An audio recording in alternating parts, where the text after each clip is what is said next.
to becoming a YouTuber, and thanks for joining me. I started this journey by asking my son, how in the world do I start a YouTube channel? Well, I thought he was going to show me, but he took me to a ton of different websites. And the first one was the one that helped me get started with the name of my channel. So he took me to ChatGPT. Note in my reel, I called it ChatGPT. That tells you how little I know about this stuff. So I went on to ChatGPT and it created a list of 20 potential names for me. Getting to this website was pretty easy. All I did was do a Google search for ChatGPT. And when I got there, it basically had me set up an account, which took like 5 seconds because I used my existing Google account.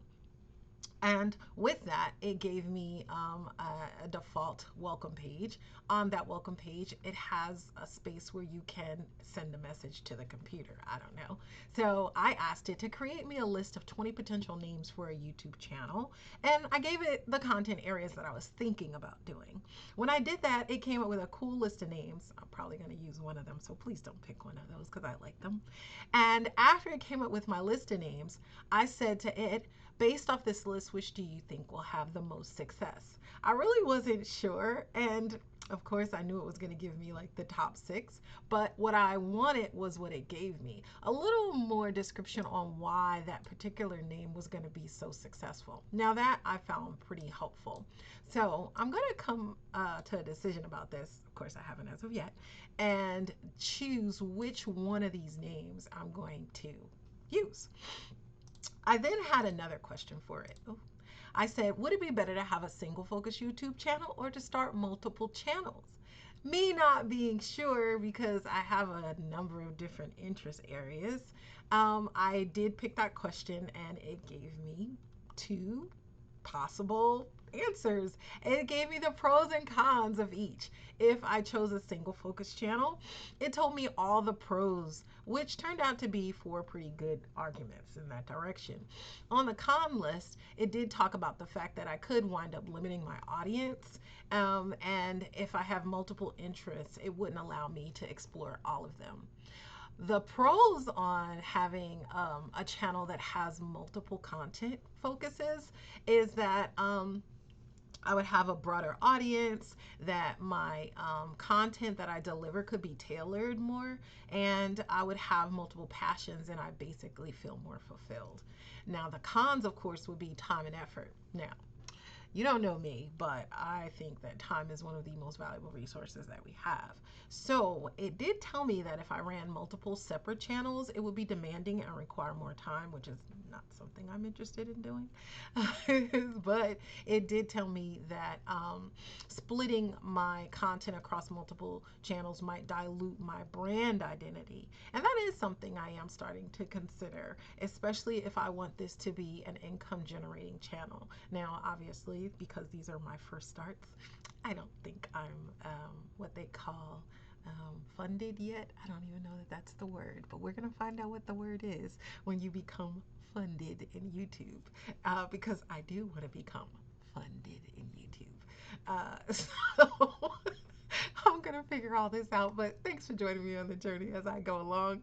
I also thought about the fact that when you write a business plan, and this is going to be a little mini business, you think about who's your competition, right? So I asked it to identify for me who's the most successful crafter on YouTube right now.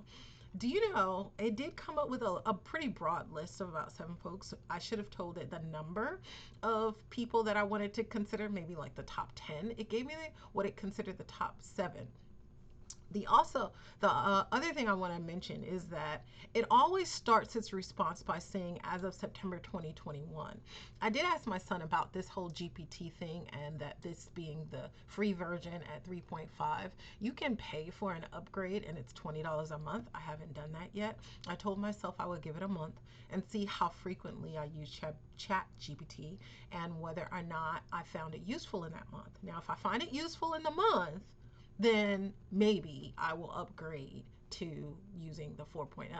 I asked him, would it give me more recent information than as of September 2021. He said it has additional plugins, and those plugins would allow it to search the internet to give me more updated information. So in that way, it could be valuable. But given that I'm just using it as a mentor to start a YouTube channel, I'm going to go with the free version for the first month and see how things turn out. We'll see.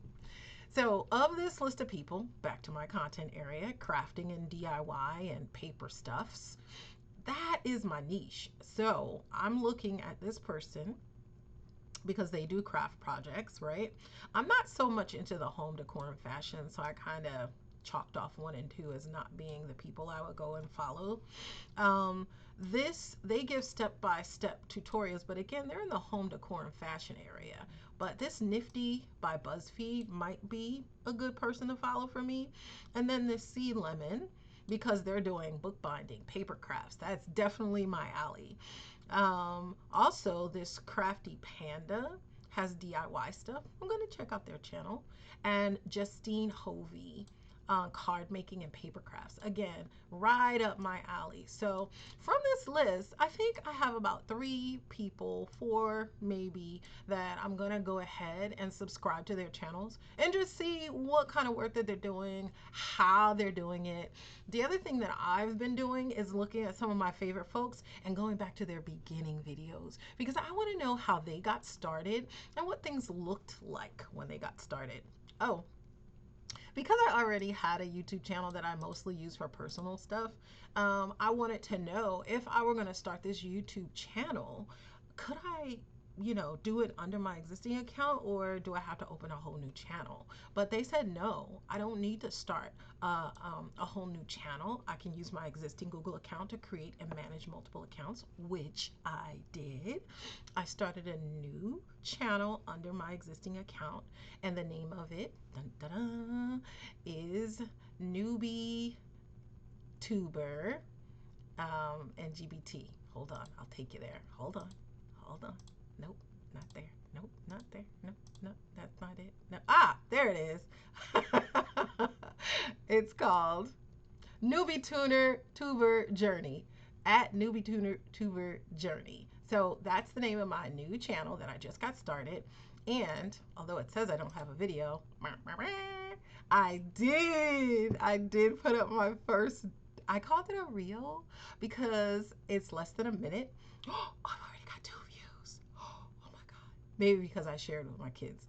Okay, but share with your family, because then they can be your first viewers, and hopefully they will like it. I think I'll go back and send them a message to like my video. Okay, so I have it up here, and I have 2 views so far. I'm inviting people to come to my channel and watch my video. I'm actively recording this video right now, which is going to be the first video that people will see. And I'm just having a good time. So keep continuing to watch my channel, because I'm going to share some of the tools that I used. In order to create this video, which is going to be my next video, I'm using a program that my son told me about called CapCut. And I didn't know how to separate the video from the audio. So what did I do? I went back to my mentor and I asked it how to do that. But all of that information is going to be in my next video on using CapCut. So I hope you guys stay tuned. Thank you for tuning in. I hope you come back to watch my journey, be a part of my journey to success, to becoming a YouTube sensation, hopefully. Bye.